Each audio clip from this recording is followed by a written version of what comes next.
First time tau bolos dalam grouping. Tu. Dia tak pernah bolos lagi lah. Banyak kali lah ni defend main-main ni. Tadi dah banyak kali lah. Banyak Enjoy kali lah. Habis dah clean sheet. Clean sheet Shihan.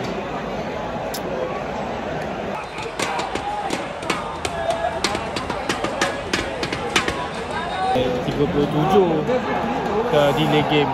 Itu lah tu.